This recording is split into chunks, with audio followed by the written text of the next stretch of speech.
আসসালামু আলাইকুম, welcome to ইয়াসমিনস kitchen. Eid আয়োজনে আজ আপনাদের জন্য নিয়ে এসেছি বিয়েবাড়ির স্বাদে দারুণ মজার বিফ রেজালা। এটা দেখতে যেমন লোভনীয়, খেতেও আলহামদুলিল্লাহ অনেক বেশি মজার হয়েছে।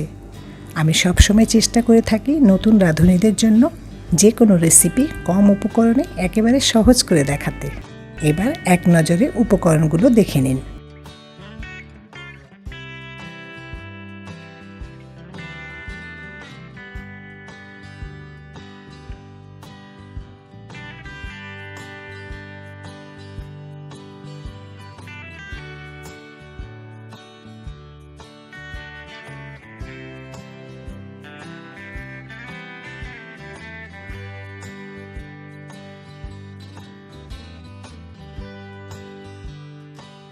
বিসমিল্লাহ, চুলায় একটা প্যান বসিয়ে দিলাম।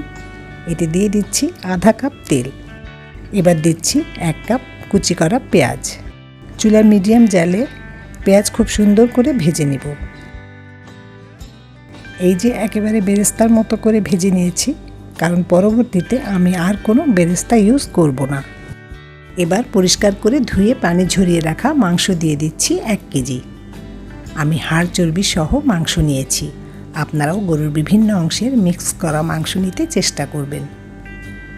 দিয়ে দিচ্ছি সমান করে 1 টেবিল চামচ লবণ।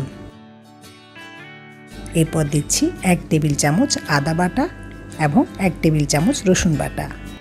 মরিচের গুঁড়া দিচ্ছি 1 টেবিল চামচ এবং ধনিয়ার গুঁড়া দিচ্ছি 1 টেবিল চামচ। এবার ভালোভাবে মশলার সাথে মাংসটা কিছুক্ষণ কষিয়ে নিব। প্রায় 5 মিনিটের মতো মাংস কষিয়ে নিয়েছি। এবার দিয়ে দিচ্ছি 3 কাপ পানি। এই পানি দেওয়াতে মাংস সহজেই সিদ্ধ হবে, নিচ দিয়ে পোড়া লাগবে না এবং মাংস সিদ্ধ করতে চুলার পাশে দাঁড়িয়ে থাকতে হবে না। অপেক্ষা করছি ফুটে ওঠা পর্যন্ত। মাংস ফুটে উঠেছে। এখন চুলার জাল একেবারে লো করে দিয়ে ঢাকনা দিয়ে ঢেকে অপেক্ষা করব মাংস পুরোপুরি সিদ্ধ হয়ে যাওয়া পর্যন্ত। প্রায় 1 ঘন্টা 20 মিনিট পর ঢাকনা খুলে দেখে নিচ্ছি। আমি এরই মধ্যে 2-1 বার চেক করেছিলাম। মাংস এখন পুরোপুরি সিদ্ধ। আপনারা অবশ্যই মাংস নরম করে সিদ্ধ করে নেবেন।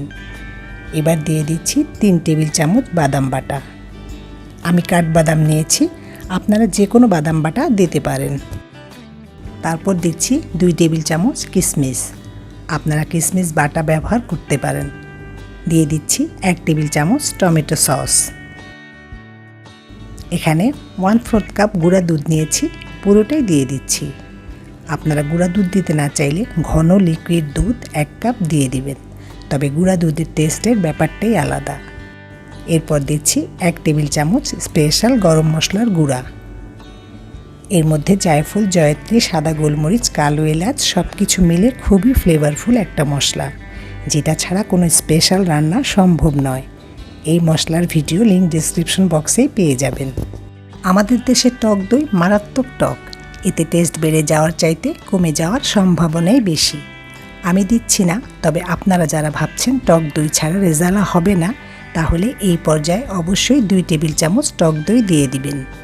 সব কিছু নেড়ে মিশিয়ে নিয়েছি এবং সেই সাথেই দিয়ে দিচ্ছি 6-7টা কাঁচামরিচ। ঝাল বেশি পছন্দ করলে বেশি দিবেন। আমি যেসব উপকরণ দিয়েছি একটাও বাদ দেওয়া যাবে না। এবার ঢাকনা দিয়ে ঢেকে চুলার লো হিটে আবারও 10 মিনিট রান্না করব। 10 মিনিট পর একটু নেড়ে চেড়ে দিচ্ছি, যাতে নিচ দিয়ে পোড়া না লাগে, কারণ বাদাম বাটা দেওয়ার পর নিচ দিয়ে পোড়া লাগার সম্ভাবনা বেড়ে যায়। এবার দিচ্ছি 1 টেবিল চামচ কেওড়া ওয়াটার।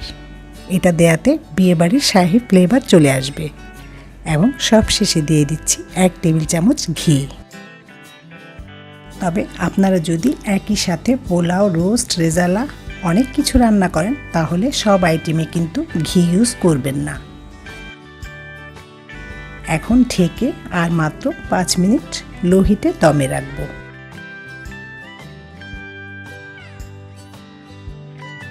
এবার সার্ভ করছি।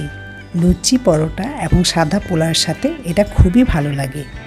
আশা করছি আমার আজকের রেসিপি আপনাদের ভালো লেগেছে। ভিডিওটি দেখার জন্য অসংখ্য ধন্যবাদ। আজ বিদায় নিচ্ছি। ভালো খাবেন, ভালো থাকবেন। আল্লাহ হাফেজ।